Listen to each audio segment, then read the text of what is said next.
What's up, gamers? My name's Scyushi, and today we're going to be playing some Blasphemous. It's really cool that these guys ended up providing me a key for this game on the Nintendo Switch. It's going to be coming out on PC and consoles, I think sometime tomorrow, but I wanted to get this up to you guys as soon as my embargo was lifted, because this game is actually amazing. Now, as you may or may not know on the channel, despite the fact that I'm always playing all these really colorful games, I love Dark Souls.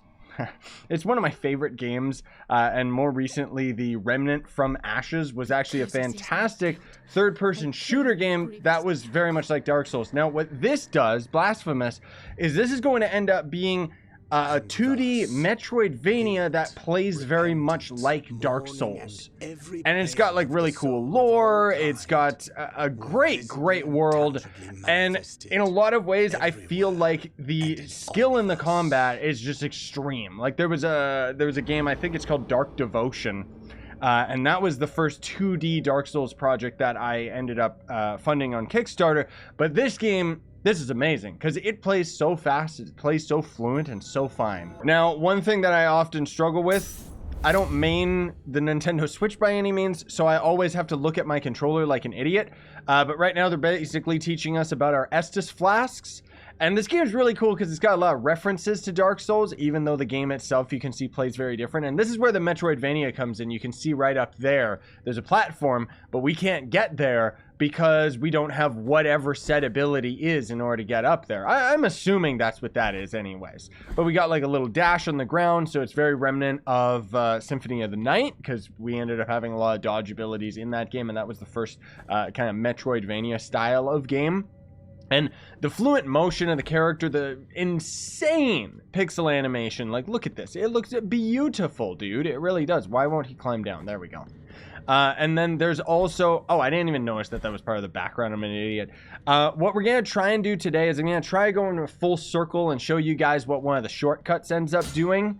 And then here, very similar to the Castlevania types of games, we can destroy objects in the environment to end up getting some items and stuff like that. This is going to be our resting station, or our bonfire, where we're going to refill our flasks and stuff like that. And as you're out exploring the world, you can fight like tougher enemies that'll end up giving you a lot of souls, or whatever the currency is in this game, so that you can exchange it for various rosaries and items that can end up making our character stronger. Now, this is the first boss. I was able to beat him no problem off camera. I'm hoping I can end up impressing you guys today as well, but I am dealing with trying to commentate. So he's very simple. He just does a slash down attack and then a jump, and just kind of does that back and forth. So if I can do it nice and tight, but this already just goes to show how cool the combat is. I think I'm getting tagged every time I'm in the air there, so yeah, I see. I gotta kind of jump away from him. But there's a really cool... I got graded for the kill. I'm sorry, okay? Now, those of you that are a bit younger, I will skip this cutscene, but basically, we drain the Kool-Aid out of this boss, and he puts it in his helmet like an idiot. This guy loves Kool-Aid. Moving on! Because this game's kind of gross, because I think, like, Dark Souls kind of has its theme with, people being weird, like beef jerky characters and stuff. This game's lore, I think, is very much to do with blood. I don't know. You need a key to the Chamber of the Elder Brother. So again, another Metroidvania moment. Metroidvania, for those of you that don't know, is basically a Metroid formula in a Castlevania style of game, thus the term Metroidvania. And basically, we're going to be going out, exploring the world, finding all sorts of different crossroads that we cannot end up progressing through until we end up getting said item in order to progress through it. So this guy, I like to call him Rope Face. And as far as my lore is concerned, we're not allowed to take the rope off of his face. It's illegal, okay? So there is like a whole bunch of lore and stuff like that if you want to get into it, sure, but honestly speaking, I don't care about lore when it comes to video games.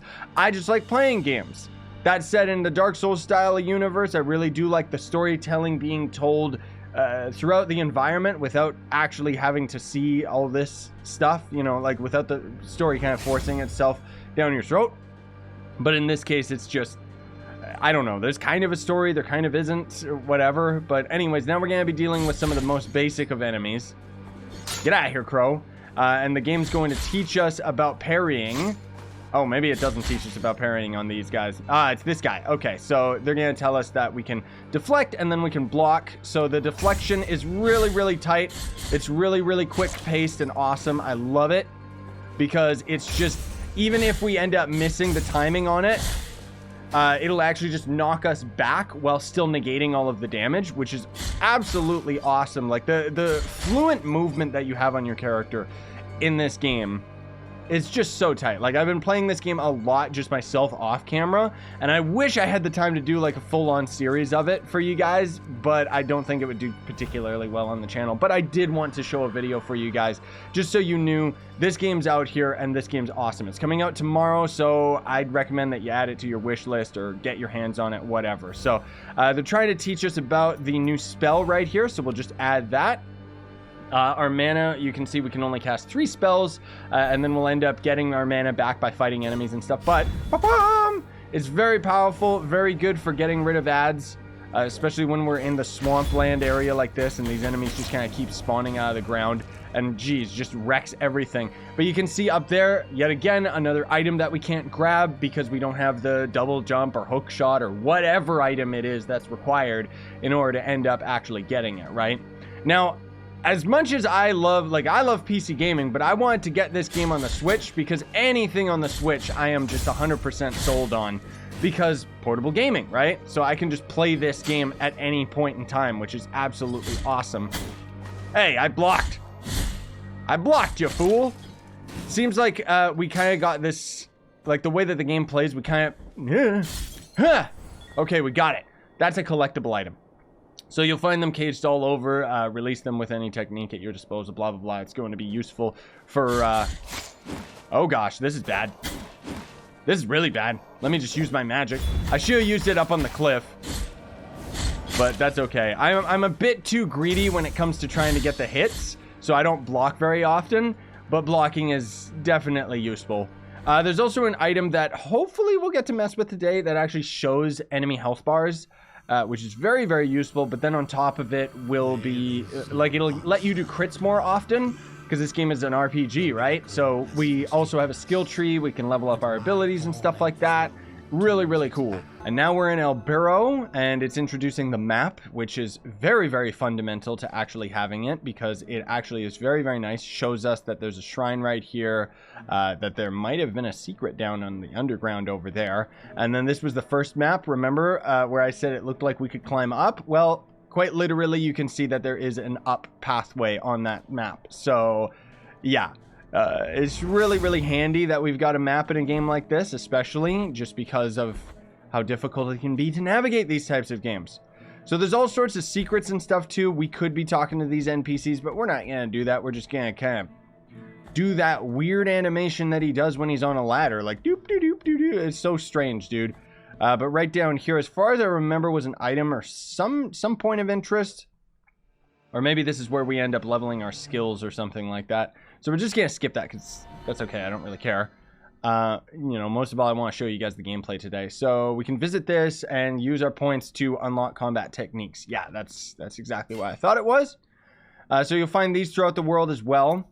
And you can see there's all sorts of different abilities. So the Penitent one is our character. Performs a 4th combo for a finish attack, which is absolutely awesome.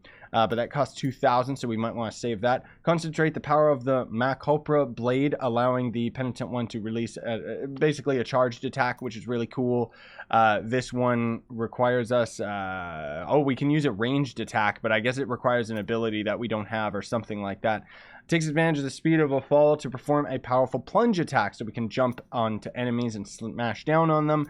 I guess we'll grab this. Well, let's grab this one if it actually lets us. Oh, we don't even have 500 points. I'm an idiot. Well, that's okay. We can end up coming back to that later if we even end up having time. Like, I don't know how long I'm gonna do this video for you guys, but I did again. I just had to play this game. I had to show you guys how awesome this was. Up top, there's an item up here. I knew that the bottom was a point of interest as well, but let's check this out. So this is going to end up being A Dove Skull. So this is the part of our Rosary. So you can only equip a certain amount of these. You can end up finding additional knots to increase the number of beads you can equip. So think of it as passive items in like Dark Souls or something. And it's cool that each of them has lore as well. So this strengthens our defenses, which is really, really nice. Very handy for us. Now, I want to show you guys right up here because there's a lever right here that we can't interact with yet. And that's because we're going to end up getting access to that a little bit later. That's the shortcut that we're going to try and unlock today. And then see where we're at as far as our time is concerned. Because that's probably all we're going to do. What was that? What just happened? For some reason, we did like a move. Oh, I see. I didn't know I could hold, I can hold A to sacrifice a bit of my health for some mana. Ooh, that's cool. Maybe it was teaching me that and I didn't read that correctly. Because again, I'm playing with a Switch controller, so I don't really know. I don't really know how this works. Oh, this is a lore item. So we'll just ignore that. There's a bunch of lore items that you can end up finding out in the world and stuff like that. This lady is a little bit tricky to time the block. But we can still end up just absolutely wrecking her face. All these things in the environment, I don't really care, even if I'm evil for destroying them. That guy's just a jerk. He just kind of throws rocks at you. Oh, well, I messed up my timing there. Now you can see how punishing the game can end up being if you end up taking the damage from these guys, which is pretty crazy. The thing that's nice is that most of the enemies we end up doing like either stun locks or, you know, it's kind of like a very even combat system, I would say. Which is nice. Except for these guys. I hate these guys. Like, seriously. If you don't time it properly, they're just sitting there blocking the whole time, and it's really, really annoying. Hey! Come on. Do it. There you go, you jerk face. Let's also use some mana here, just because we may as well. Okay, so if we tag them with a mana spell, then we can finish them off with a combo, which is nice. Let me also get out of here. See, if we don't finish them just in the nick of time, their animation's weird because they kind of go and then just attack instantaneously. It's very, very strange to get the timing down. You'd have to kind of see it for yourselves if you end up playing it. But what we're going to do here, I should use a flask, I'm an idiot, is there is to the right, but I kind of want to go down here because there's kind of a secret enemy that we can fight. Not these guys. We're just going to skip right past them, even though obviously they give us XP, which is nice. But here's another quick example of a shortcut. So I'm going to try and... Oh, gosh, I didn't block that properly. I'm going to try and get the timing down. I don't know what that secondary... Like, what is the second thing that's hitting me? It's very strange. Either way, have my mana, you stupid monster. Seriously. So here we end up getting an item. Very handy. This is going to end up being an R item. This, it'll give us a chance of gaining more souls, or tears as this game calls them, from destroying objects and stuff. Now this will end up opening a shortcut back, which is really, really cool again. Spikes are an instant KO though. So, yeah. Gotta watch out for that. Let's see if we can kind of get out of the way of these enemies. It's nice to avoid things sometimes. You don't gotta fight every single thing in the environment. And then, if I can remember correctly, I think it's just through this door where we end up having a whole bunch of crossroads and stuff. Okay, no, it's a little bit further ahead, but that's okay. So we're gonna try and take care of this guy, because there is going to end up being some enemies up ahead. I don't necessarily want to be dealing with him coming up behind me. Now, the other thing, too, is you can just jump over the shield enemies. Ah! Oh, come on.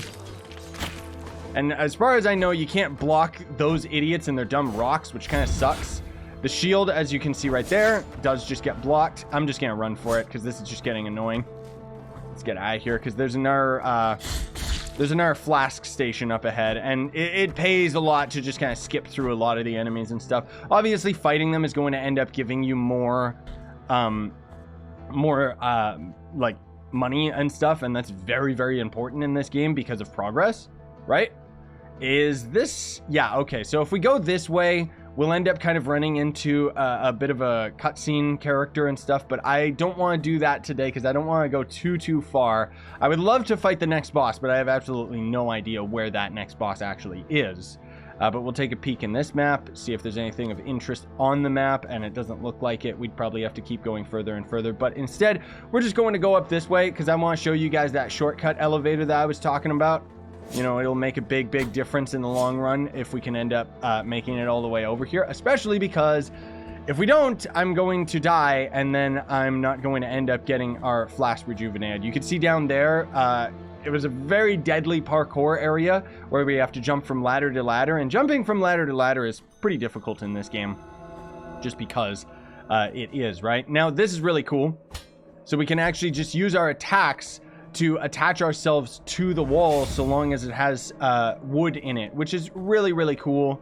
You know, I can't stress enough how fluent this game plays, and that's what I absolutely love about it. Like, it feels like a retro game, but with a nice modern twist. So this is going to end up being a character that we can talk to again, blah blah. I don't get it. Who cares? He just gave us some weird item.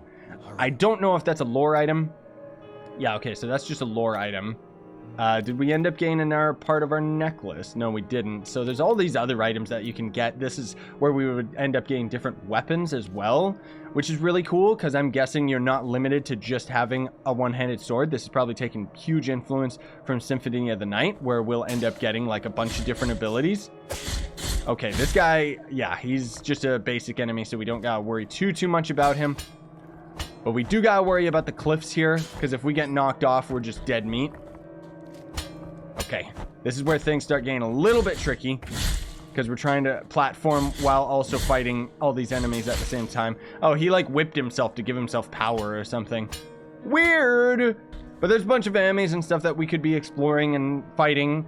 There's a weirder enemy type that we're gonna fight right now. I hate this guy, because if you don't time it correctly, he'll just like wreck your face. And the problem is, we're gonna be fighting multiple of them. Ah, come on, roll, you idiot! Ah! What if I use my magic spells? No, that's not gonna do anything. Alright, come on. There we go. At least there we were only fighting one of them at a time. Yikes, dude. It can get pretty overwhelming, very similar to Dark Souls and stuff. Actually, I don't know why there was two of them, because it seems like there isn't anymore. Very strange. But anyways, we're gonna take care of this guy, because the whole point is that normally this guy lures you, and then those guys are jumping up from underneath you, and you're kind of dealing with them at the same time, you know, and it kind of sucks. Okay, you can go ahead and jump as much as you want, you little freak. Ah! Man alive. Okay, that was kind of a mess. Not gonna lie. That was a bit of a mess. Let me just use a flash right in front of this enemy. That's okay, because we can stun him. Okay, there's more enemies down low, but that's okay. We're not going to deal with them. There's another kind of parkour thing under our character right there. If we just ended up going down, we'd have to avoid, like, falling and just getting wrecked in, like, one hit. So we could kind of keep climbing up there, and that would more than likely end up leading to another dungeon, so we might have time to check that out. But you can see up there, there's a couple items, another one of those collectible items that we can't get. And then we can refill our flasks. And then here is going to end up being our first shop. So this is kind of what I've done, like, just off camera as I just kind of explored this. And it's cool because he's got, like, all these different trinkets. If I'm not mistaken, this is the one... Yeah, Ember of the Holy Cremation. So this is an ember crystallized through a long-forgotten ritual. It retains some of the heat of a bonfire lit on a different land. Tempers the heart, increasing defense to whoever carries it. I love that reference to Dark Souls right there. You know, like, we've got a lot of them in this game. So we got this weird eye item, which hopefully, yeah, I can afford this. So we don't get to get any upgrade abilities, but that's okay. Because I really wanted to show you guys this one. I don't really destroy stuff in the environment, but this is the item that lets us see the vital essence of enemies, which also simultaneously ends up making it so that we can do more damage to enemies. It's just a little bit. Sometimes we get a crit, sometimes we don't, you know. But as we end up going this way, oh gosh, yep, that got me last time too, as I was going through here, because down there is just instant death. And then you just respawn, and that's that. So we kind of got to... I don't know how we're supposed to get that item. We probably need a ranged attack or something. But now you can see there was that weird collectible in this area at the beginning. And now we can end up getting it. Very, very cool. So let's go right back up maybe.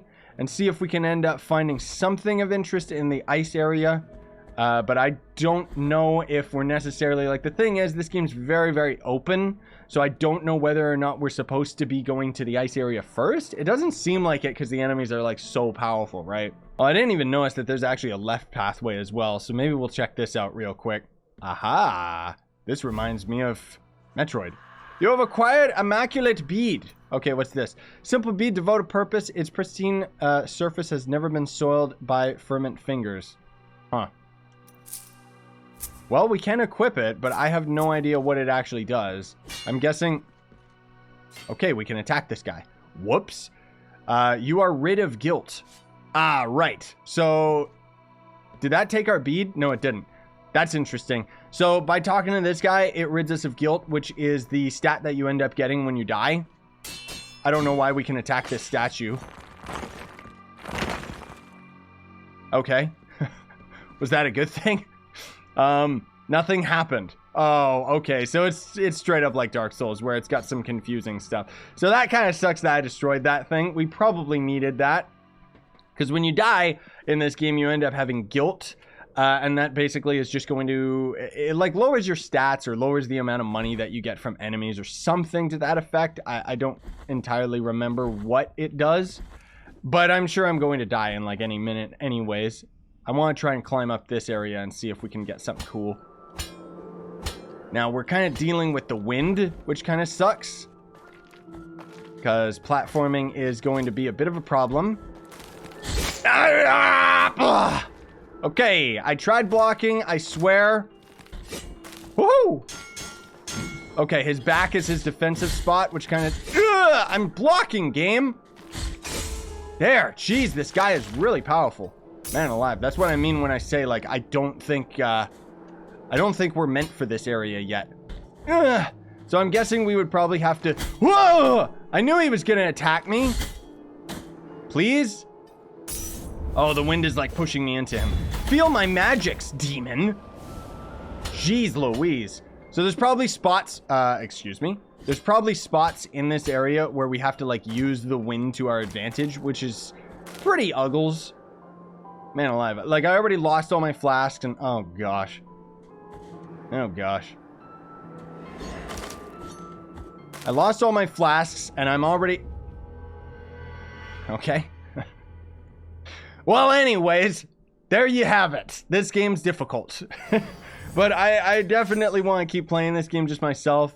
Dodge? Yeah, I already know how to dodge game. It wasn't really that helpful. But either way, I just wanted to kind of show you guys a preview of this. I have no desire to end up trying to, like, beat it by any means. You know, maybe I could end up doing more videos of this in the future, but I'm pretty stacked right now. I just wanted to show you guys that this game exists and that it's worth getting. Seriously, if you're a Dark Souls fan and if you're a fan of 2D games, definitely pick it up. Either way, thanks for watching. Smash like, sub for more. Have yourselves a great day. Sayonara. Stay epic, everybody.